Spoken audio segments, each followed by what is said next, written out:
purple leash for their Hirara. Brother, Melissa it up. Yeah, yeah, Melissa's good. Melissa the gold lane. That's my pick, baby. Yeah, Melissa did pop up already yesterday. And I think for wildcards, if I'm not mistaken, we saw it once in MWI. It was Vamos yesterday. Vamos yesterday, right? Goat. Yeah. Only the Jawhead will be able to go through, but then you won't even be able to toss her.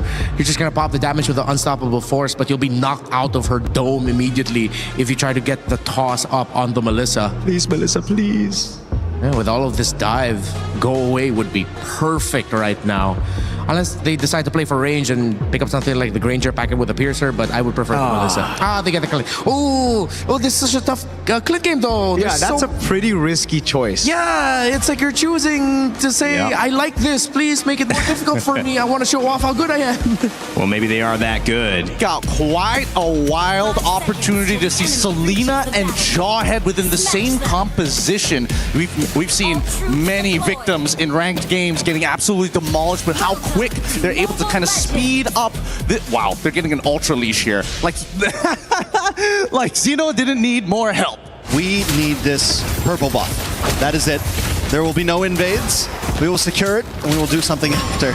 But for sure, it's happening. It's crazy. It's a wild style of composition because for Geekay, if things start to go downhill, if they don't develop a lead, if the Yangon Galacticos are the ones who actually maintain at least a 2K lead, I think this game is sort of done for unless they can put some damage onto Sanji. But in the meantime, I like the fact that Geekay, they don't want to slow down. They're just going to play for that information and really work with the mid trio to get things moving across the map. Yeah, and they take some really interesting pathing. I almost kind of worry about this Zeno. With such a lead that they had, getting that purple buff immediately, they could have used that to have him just start in his own jungle, but they go for the litho, they go into the mid, hope that there's a possible mess up, and now that quick pace that they wanted to set kind of just evens out in a sense. Then they don't mind that, right? They don't mind that. They're looking for lane punishes. I don't see them trying to contest for the very first turtle of this game, but I think, honestly, they need to put as much punishment onto Sanji as possible, right? Because as much as Yaga wants to one-shot him, it's hard to trade against somebody, especially at level 2, who can recoil backwards and also lock you down to get free damage on the trade. So Yaga, unless there is a commitment to an all-in to force Sanji to flicker away, most of the time, you just have to kind of sit in that bush, just wait for your time, get a quick push, and then move away. All right, Ying getting a little starved away. He's got to try to make his way in to get that card. Is able to get it, so everything back to normal on the bot side. Oh my god, they got a permanent freeze on top side. Like, what is it? He can't walk up. Like, Yaga walks up, he's going to get blasted every single time. But, I mean, he can close the distance pretty quickly, and we are at least seeing him. But down to the turtle. Blink. Taking a little bit of damage by everybody. A beautiful I'm offended, pulling them all in. Tempest of Blades connects onto none. Bahan still finds the kill onto Shen. Now Aizen forced to run away. YG bring it all in on the first turtle. And that's exactly what you want to see, right? I would have imagined that they didn't want to do it, but Ying makes all the difference here. Flickering forward and catching all 4 of the members from the side of Geekay. Very nice of him to do so, because with this lead, they're going to push it even further. And that's the thing about Yangon Galacticos' composition, right? It is a little risky here and there, but it doesn't mean that Geekay missing out that first turtle is the end of the world. The real question is whether or not, they get the blast down, and luckily for Aizen, he's able to tank the damage. No. Ooh. That's the passive, right? Yeah. The after effect. Ooh, that is nasty. Nasty, nasty stuff. And I think this is going to be what the game is going to look like for a while. Hopefully, I mean, it's already 5-0. I don't know how much longer it could go if it continues to look like that. It could be another very quick game if things follow this pacing. Shen on the bottom side just trying to defend the tower at this point as YG continues to advance forward. Look at Blink just constantly keeping tabs in their jungle, constantly pushing in. The thing is with a lineup like a Jawhead and a Selena, that's what they should be doing, right? Yeah. They should be the ones pushing in. Good amount of damage on a Ying there, but it's not going to be enough to take him down. Shen going to fully commit. Completely misses. Ying. Oh, wait a second, I'm offended, he's okay! What a surprise! What a surprise! Why are people trying to dive people like Ruby? There is just no point, especially if you don't land that first arrow, if you don't get the guaranteed CC, and now the punish. A nice kick from Blink on a Zeno. Han moves in, Tempest of Blades, just try to close the distance. Ooh, Han will get stunned up. Unable to get the kill on his Zeno, but wait. He dashes back and forward, back to safety.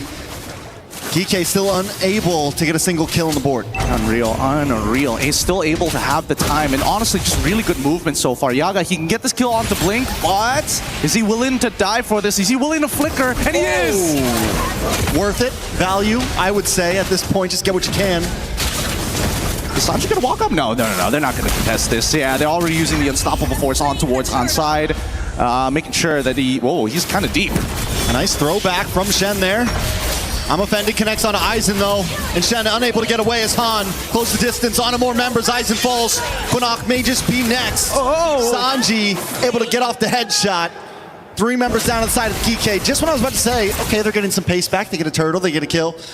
This happens. Every single time. And the worst part is that this has occurred. This is not like a new thing for the Yangon Galacticos. They did this in game number 1 as well, and they were also able to get the mid-tier 1, which is the most important structure on this map for their first 8 minutes of the game. Now, with the missing mid-tier 1, they get to walk into the jungle for free. Like it's, hey, tourism pass for everybody. Everybody's got a Malaysian passport.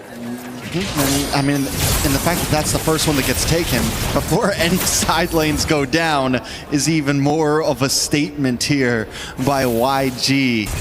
And with the composition that they have, with all of these strong frontliners like the Ruby, with Blink being able to dash through, having that just makes their composition work even more. Now they take out the tier 3 on the top side, and even more movement around where this next and last turtle's gonna come up. Han's gonna take it in front of his face. Aizen just doesn't have enough damage for this. He's 3 levels down, and not to mention that at least for this Ling, Han is having the time of his life, uncontested. And for the majority of the abilities coming on for the side of Geekay, the burst damage is very target locked, so he just has to hold up his Bladed Tempest and dodge it. Yaga can at least try to get a tower for himself, but it doesn't mean much at this point. They have, I mean, at this point, you got to regroup. It's a 3,000 gold lead. There is still plays that could be made, but they definitely need to stick together a bit more. We said it last game. Once they started falling behind, you have a composition that you want to sit around. Everyone needs to kind of work together, get those combos off. They don't have any big range with the marksman. They sacrifice that for the fighter off lanes. Turtle is up now. What can they do about it? Initially, I thought maybe playing for the strong side in this Paquito, because he can hard shove this way, but now it's kind of 50-50, and here we go. Turtle contestation. Shen, look for the engage, gets the ejector. Unable to get the throw onto any, though. Turtle does go down, and so does Aizen. Ying now going to move on. A beautiful flicker in from Yaga. Yaga able to get some nice shots off, but won't be able to get away from here. YG just collecting heads one by one. There was a potential outplay angle for Yaga, but he did not want to lose out on his flicker for the next upcoming fight. And I think at this point, having the Selena is great, because now you can watch Yangon Galacticos in first-person view steal away your camps and still not be able to do anything about it.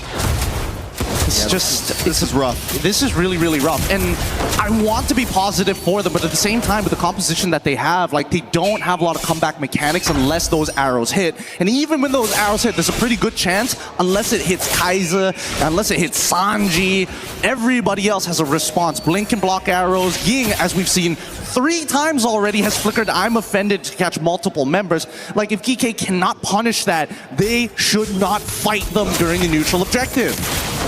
And the Ruby just destroys everything that Geekay wants to bring here. Every little bit of dive. And if they do get past the Ruby, there's still the quick stun from, ooh, nice kick. Does land down onto Aizen. Still the quick stun from Kai's. Still the quick second skill, small stun from Sanji. It's so hard to break through, and even if you're going for those targets, you have Han jumping onto you. So it's a tough match. Even if Geekay was able to kind of even things out here, it's just a hard match to fight. They're living on a prayer. That's the truth of it. And even Yaga, right? He's in this 2v1 scenario, finally gets to go, uses his flicker. You're up against Ling. He's going to chase you down. Like, there's so many weird decisions happening in this game that has, honestly, I think game 1 has absolutely crushed that confidence. And after that first turtle, it's just PTSD. It's all happening all over again. Game 1 replaying in their minds. YG going to slowly continue to pick apart this map. Lord will be up in a few seconds. They've taken the tier 2 on the bottom side. They haven't lost this. Oh no, they lost their top tier 3, so little something for Geekay. The arrows, I don't think I've seen a single arrow hit.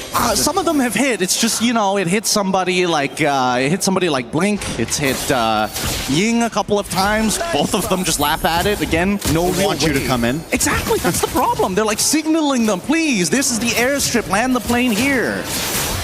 I'm offended. Onto Aizen. On gets the engage. Yaga is there, gets some nice damage, but Aizen still goes down, unable to connect, and Yaga kicked back, taken out. Sanji will get that kill. They're just sharing him at this point.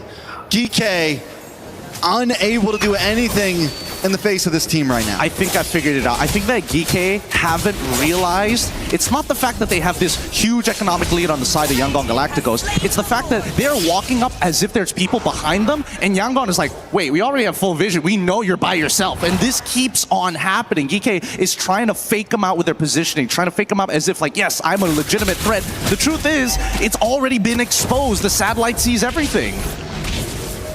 So what do Geekay do? I mean, I guess we pointed out they just continue to not do it. A little bit of a 1v1, the anime fight. Han wins once again. Shen, I mean, even Shen unable to really engage. Goes for Blink this time. Doesn't get the toss. A lot of damage on a Blink with Sanji's just free hitting from the backside, and I'm offended with the flicker. More damage lands on Aizen. Sanji getting aggressive, dashing in. Shen just trying to zone them away, just trying to defend the base. A Lord is coming soon, though, and YG's not done yet. At this point, it's not just living on a prayer, it's putting lipstick on a pear, and now they're looking for a little bit more. It's hot finally to get the shutdown! Finally, Yaga connects. No one was there to help him out. Ying wasn't there to slow him down, and Geekay Esports getting another kill on the board. Shen with the toss.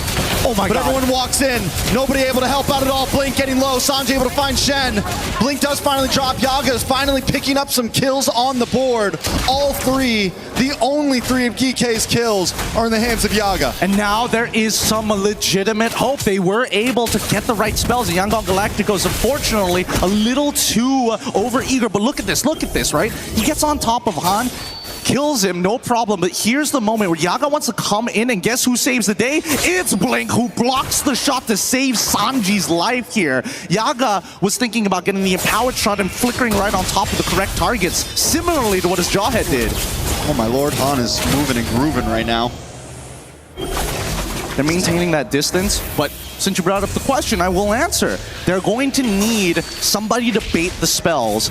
The only problem is I don't think that the Yangon Galacticos, when the Unstoppable Force comes out of Shen, they're just going to wait until it's done, right? Oh, Aizen down. Han able to get the kill. Blink looking for the next target. Ooh, beautiful flicker! Calling the dash preemptively, but Yaga to the backside. He flickers through. He wants Sanji. He's able to get Quinok. Sanji goes down as well, and Yaga's picking him up. But Kai's finally gets the shutdown, and it's a full team wipe for YG. Pretty good idea, but they could not collapse at the exact same time. There's just too many delays with the help of Ying, covering so much space. He's 3-0-16. This Ruby pick has absolutely demolished their comp as they start knocking on the front door. Geekay, what are you gonna do about this? You need 6 seconds. I don't think there's much Geekay can do. With the minions crashing through, YG does decide to back off. They're not going to force it. But the jungle's gone. There's no bust for the side of Geekay, and Lord is up. Does Geekay go for this? Honestly, they've been going for a non-stop, so I wouldn't put it past them to try to take this fight. I honestly think they should do it again, right? Force this fight underneath by the Lord. They need to, Geekay are the ones who have to walk on over, and if Yangon don't do this fast, that top wave is going to build up to force the decision for them. Dashes through, big kick onto Quinok. Quinok goes down. Tempest of Blades falls onto Aizen. It's on the top side. Yaga gets pulled back in with the I'm offended. Kais gets the kill. The rest of Geekay running for the hills. Yep. And now they're going for the endgame. They don't even need the Lord at this point. They know what they need to do. And Sanji is just too strong. He can single-handedly do the siege. It's a 4v5 right now, or a 3v5 right now. Aizen goes down. YG gonna move on to Shen here. Last minion drops. They do have to back off. They're unable to connect to the base. I don't know how long we can do this for because it's coming to a point where we're getting to the 42K mark. Once we get to the 42K mark, we're expecting that Xeno alongside, well, in this case, Yaga, would have hit their core items. I know for a fact that Yaga has his item, Xeno at the same time, but the rest of them, they just don't have enough stats, especially for Aizen. Literally 2 items. But I mean, in the end, right, Aizen, I think the big problem for Geekay, where's the major damage? You have some physical damage. Quinnock was never able to come online, and even then, towards late game, the Selena's always going to start to fall off a bit, you know? And it wasn't able to get that value you would get out of it in the early to mid. And at this point, without a marksman, without any kind of range, and with just physical damage as your major damage dealers, even once the core items come in, where does Geekay go with that? The physicality of their damage isn't the problem. It's the fact that this Ruby has literally blocked them at every single angle. Like, Yaga wants to close the distance, but he can't because he's melee. So at this stage, it really is just whether or not Ying can get moved out of position. Ying pulls Zeno back in. Zeno goes down.